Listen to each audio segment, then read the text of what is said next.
శ్రీ సాయినాథాయ నమః. శ్రీ సాయి సచ్చరిత్రము 29వ అధ్యాయము. మద్రాసు భజన సమాజము, తెండూల్కర్, డాక్టర్ కెప్టెన్ హాటే, వామన్ నార్వేకర్ మొదలైన వారి కథలు. ఈ అధ్యాయములో రుచికరములు, ఆశ్చర్యకరములు అయిన మరికొన్ని సాయి కథలు. మద్రాసు భజన సమాజం 1916వ సంవత్సరములో రామదాసి పంథాకు చెందిన మద్రాసు భజన సమాజం ఒకటి కాశీ యాత్రకు బయలుదేరాడు. అందులో ఒక పురుషుడు, అతని భార్య, అతని కుమార్తె, అతని వదినయు నుండేది. వారి పేర్లు తెలియవు. మార్గమధ్యమున వారు అహ్మద్నగర్ జిల్లా కోపర్గాం తాలూకాలో సిరిడి అని గ్రామమున సాయి అని ఒక గొప్ప యోగీశ్వరుడున్నారనియు, వారు పరబ్రహ్మ స్వరూపులనియు, ప్రశాంతులనియు, ఉదార స్వభావులనియు, భక్తులకు ప్రతిరోజు ద్రవ్యము పంచిపెట్టెదరనియు, విద్యావంతుల కళాకుశలతను బట్టి యథోచితముగా సత్కరింతులనియు వినిది. ప్రతిరోజు దక్షిణ రూపముగా చాలా డబ్బు వసూలు చేసి దానిని భక్తకొండాజీ కూతురు 3 ఏండ్ల అమనికి 1 రూపాయి, 2 రూపాయల నుంచి 5 రూపాయల వరకు కొందరికి, జమాలికి 6 రూపాయలను, అమని తల్లికి 10 రూపాయలు మొదలుకొని 20 రూపాయల వరకు, కొందరు భక్తులకు 50 రూపాయల వరకు బాబా ఇచ్చుచుండెను. ఇదెంతయు విని సమాజము సిరిడీకి వచ్చి అతడు ఆగి మంచి భజన చేసిన వారు మంచి పాటలు పాడిరి. కాని లోలోన ద్రవ్యము నాశించుచుండేది. వారిలో 3 పేరాశ గలవారు. యజమానురాలు మాత్రము అట్టి స్వభావం గలది కాదు. ఆమె బాబా యందు ప్రేమ గౌరవములు కలది. ఒకనాడు మధ్యాహ్న హారతి జరుగుచుండగా బాబా ఆమె భక్తి విశ్వాసములకు ప్రీతి చెంది ఆమె ఇష్టదైవము యొక్క దృశ్యము ప్రసాదించాను. ఆమెకు బాబా శ్రీరాముని వలె కనిపించాను. కాని ఇతరులకు మామూలు సాయినాథుని వలె కనిపించాను. తన ఇష్టదైవమును చూచి ఆమె మనస్సు కరిగాను. కండ్ల నుండి ఆనంద బాష్పములు కారుచుండగా ఆమె ఆనందముతో చేతులు తట్టాను. ఆమె ఆనంద వైఖరికి తక్కిన వారు ఆశ్చర్యపడేది. కానీ కారణమేమో తెలుసుకుని లేకుండేది. జరిగినదంతయు ఆమె సాయంకాలం తన భర్తతో చెప్పాను. ఆమె సాయిబాబాలో శ్రీరాముని చూచితని అనేను. ఆమె అమాయక భక్తురాలొకటిచే శ్రీరాముని చూచుట ఆమె పడిన భ్రమయని భర్త ఎనుకున్నాను. ఇది ఎంతయు వట్టి చేదస్తమని వెక్కిరిచ్చాను. అందరూ సాయిబాబాను చూడగా ఆమె శ్రీరాముని చూచుట అసంభవము అనేను. ఆమె ఆ ఆక్షేపణకు కోపగించలేదు. ఆమెకు శ్రీరామ దర్శనము అప్పుడప్పుడు తన మనస్సు ప్రశాంతముగా ఉండినప్పుడు, దురాశలు లేనప్పుడును లభించుచునే ఉండెను. ఆశ్చర్యకరమైన దర్శనము ఈ ప్రకారముగా జరుగుచుండగా ఒకనాటి రాత్రి భర్తకొక అద్భుతమైన దృశ్యము ఈ విధముగా కనపడాను. అతడు ఒక పెద్ద పట్టణంలో నుండెను. అక్కడి పోలీసులు తనను బంధించిరి. తాడుతో చేతులు కట్టి ఒక పంజరమును బంధించిరి. పోలీసు వారు తాడుముడి మరింత బిగించుచుండగా సాయిబాబా పంజరము దగ్గరనే నిలిచియుండుట చూచి విచారముగా అతడిట్లనెను, నీ కీర్తి విని నీ పాదముల వద్దకు వచ్చితిని. నీవు స్వయముగా ఇచ్చట నిలిచి ఉండగా ఈ ఆపద నాపై పడనేలా? బాబా ఇట్లనెను, నీవు చేసిన కర్మ ఫలితమును నీవే అనుభవించవలను. అతడిట్లనిరి, ఈ జన్మలో నాకిట్టి ఆపద వచ్చుటకు నేనేమీ పాపము చేయలేదు. బాబా ఇటులనెను, ఈ జన్మలో కాకున్నా గత జన్మలో ఏవైనా పాపము చేసి ఉండవచ్చును. అతడిట్లనెను, గత జన్మలో నేనేమైనా పాపము చేసి ఉన్నచో నీ సముఖమున దాని నేల నిప్పు ముందర ఎండుగడ్డి వలె దహనము చేయరాదు.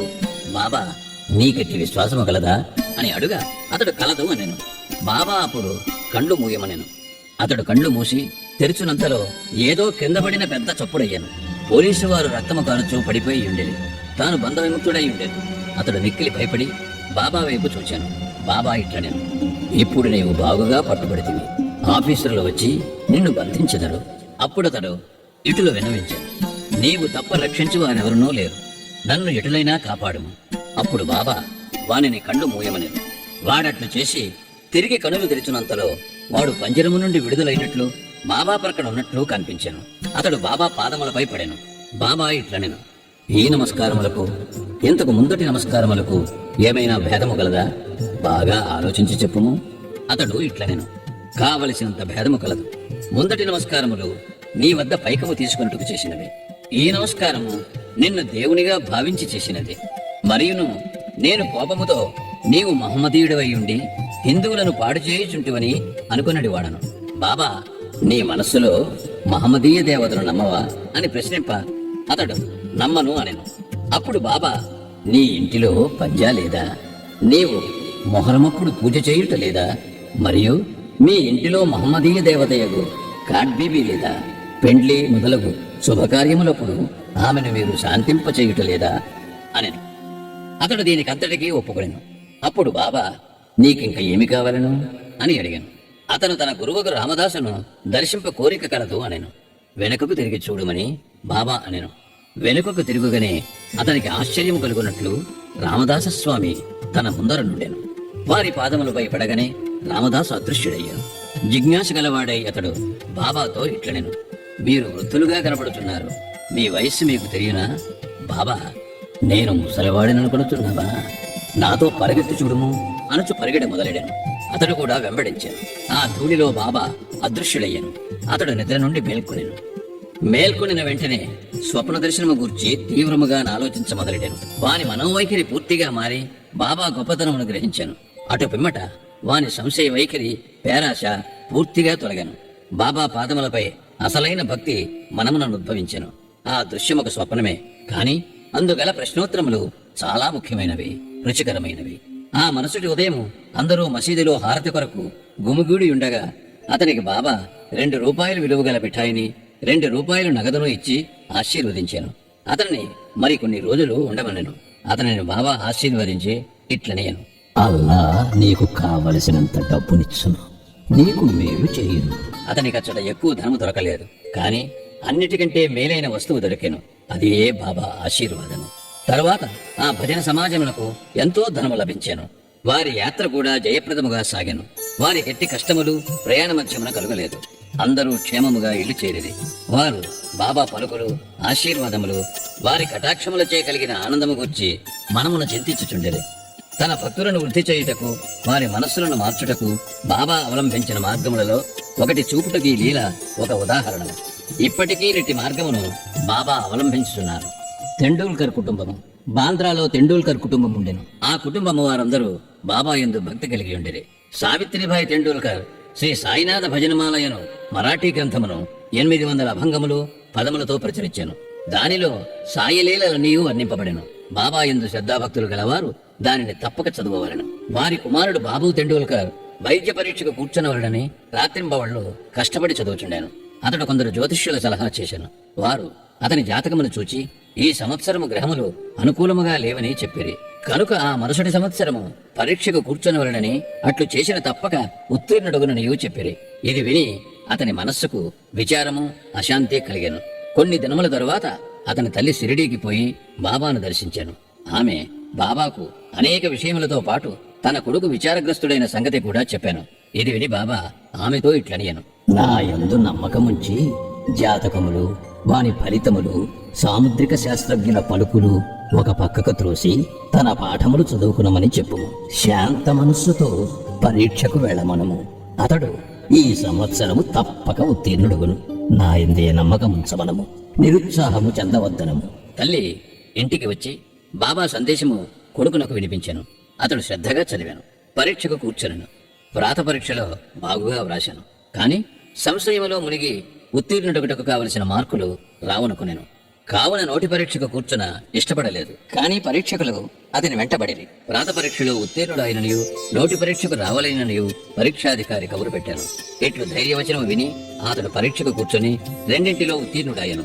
గ్రహములు వ్యతిరేకముగా ఉన్నను బాబా కటాక్షముచే ఆ సంవత్సరము పరీక్షలో ఉత్తీర్ణుడయ్యాను. సంశయములు, కష్టములు మన భక్తిని స్థిరపరచుటకు మనలను చుట్టుముట్టును, మనలను పరీక్షించును. పూర్తి విశ్వాసముతో బాబాను గుర్తుచు మన కృషి సాగించినచో మన ప్రయత్నములన్నీ తుదకు విజయవంతమగును. ఈ విద్యార్థి తండ్రి రఘునాథరావు బొంబాయిలో ఒక విదేశీ కంపెనీలో కొలువు ఉండెను. వృద్ధులగుటచే సరిగా పనిచేయలేక సెలవు పెట్టి విశ్రాంతి పొందుచుండెను. సెలవు కాలములో అతని స్థితి మెరుగుపడలేదు. కావున సెలవు పొడిగించవలని అనుకున్నాను, లేదా ఉద్యోగం నుండి విరమించుకొనుట నిశ్చయమని తోచాను. కంపెనీ మేనేజర్ అతనికి పింఛనిచ్చి ఉద్యోగ విరమణ చేయించవలనని నిశ్చయించాను.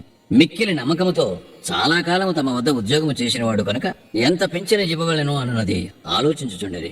అతని వేతనము నెలకు 150 రూపాయలు. పింఛను అందులో సగము 75 రూపాయలు. కుటుంబము ఖర్చులకు సరిపోదు. కాబట్టి ఈ విషయమే వారందరూ ఆతురతతో నుండేది. తుది నిర్ణయమునకు 15 రోజుల ముందు తెండూల్కర్ భార్యకు బాబా స్వప్నములో కనిపించి 100 రూపాయలు పింఛను ఇచ్చిన బాగుండును అనుకుందును. ఇది నీకు సంతృప్తికరమా అనెను. ఆమె ఇట్లు జవాబిచ్చాను, బాబా, నన్నేలడిగెదవు, మేము నిన్నే విశ్వసించి ఉన్నాము. బాబా 100 రూపాయలు అనినను అతనికి 10 రూపాయలు అధికముగా, అనగా 110 రూపాయలు పింఛను లభించెను. తన భక్తులపై బాబా ఇట్టి విచిత్రమైన ప్రేమానురాగములు ప్రదర్శించువారు. కెప్టెన్ హటే బికనీర్లో ఉండేవాడు. అతడు బాబాకు కూర్చు భక్తుడు. ఒకనాడు బాబా అతనికి స్వప్నంలో కనిపించి, నన్ను మరచితివా అనెను. హటే వెంటనే బాబా పాదములు పట్టుకుని, బిడ్డ తల్లిని మరచినచో అది ఎట్లు బ్రతుకును అనుచు తోటలోనికి పోయి తాజా చిక్కుడుకాయలు తెచ్చి స్వయం పాకమును దక్షిణను బాబా కర్పించనుండగా అతడు మేల్కొనెను. ఇది ఎంతయూ స్వప్నమనుకొనెను. ఈ వస్తువులన్నిటినీ షిరిడి సాయిబాబా వద్దకు పంప నిశ్చయించుకునేను. కొన్ని దినముల తరువాత గ్వాలియర్ వెళ్ళాను. అక్కడ నుండి 12 రూపాయల మనీ ఆర్డర్ ద్వారా బొంబాయిలో ఉండిన తన స్నేహితులకు పంపి అందులో 2 రూపాయలతో స్వయం పాకపు వస్తువులు చిక్కుడుకాయలు కొని 10 రూపాయలు దక్షిణ సమర్పించవలనని వ్రాశాను.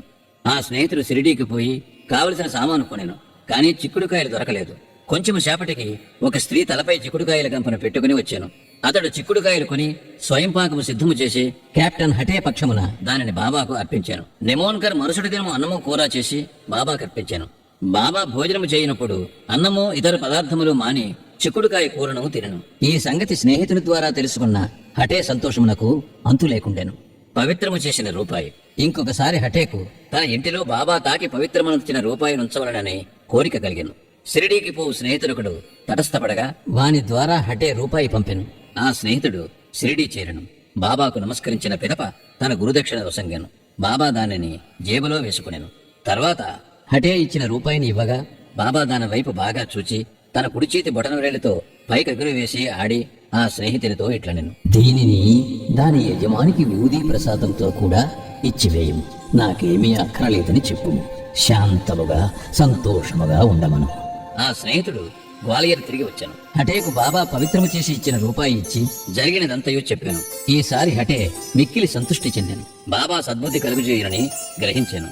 మనఃపూర్వకముగా కోరుటచే బాబా తన కోరికను యథాప్రకారము నెరవేర్చనని సంతసించాను. వామన నార్వేకర్. చదువరులు ఇంకొక కథను వినదరుగాక. వామన నార్వేకర్ అన్నతడు బాబాను మిక్కిలి ప్రేమించువాడు. ఒకనాడతడు ఒక రూపాయి తెచ్చాను. దానికి ఒక పక్క సీతారామ లక్ష్మణులను ఇంకొక పక్క భక్తాంజనేయుడు గలరు. అతడు దానిని బాబాకిచ్చాను. బాబా దానిని తాకి పవిత్రమనర్చి ఊదీ ప్రసాదముతో తనకివ్వవలనని అతని కోరిక. కాని బాబా దానిని వెంటనే జేబులో వేసుకునేను. శ్యామ నార్వేకర్ ఉద్దేశమును తెలుపుచు దానిని తిరిగి ఇచ్చివేయమని బాబాను వేడాను. బాబా ఇట్లనెను. దీనిని ఎలా అతనికివ్వవలను? దీనిని మనమే ఉంచుకుంటాము. అతడు 25 రూపాయలు ఇచ్చినచో తిరిగి వానిది వానికి ఇచ్చదము. ఆ రూపాయి కొరకు వామన్ రావు 25 రూపాయలు వసూలు చేసి బాబా ముందర పెట్టాను. బాబా ఇట్లనెను. ఆ నాణెము విలువ 25 రూపాయల కంటే ఎంతో ఎక్కువ. శ్యామ, ఈ రూపాయిని తీసుకును. మన కోశములో దీనిని ఉంచు. దీనిని నీ పూజా మందిరములో పెట్టి పూజించుకుడము. బాబా ఎందురికి మార్గము అవలంబించరో అడుగుటకు ఎవరికినీ ధైర్యము చాలకుండాను. ఎవరికేది క్షేమమో బాబాకే తెలియను. శ్రీ సాయినాథాయ నమః. 29వ అధ్యాయము సంపూర్ణము. సద్గురు శ్రీ సాయినాథార్పణమస్తు. శుభం భవతు.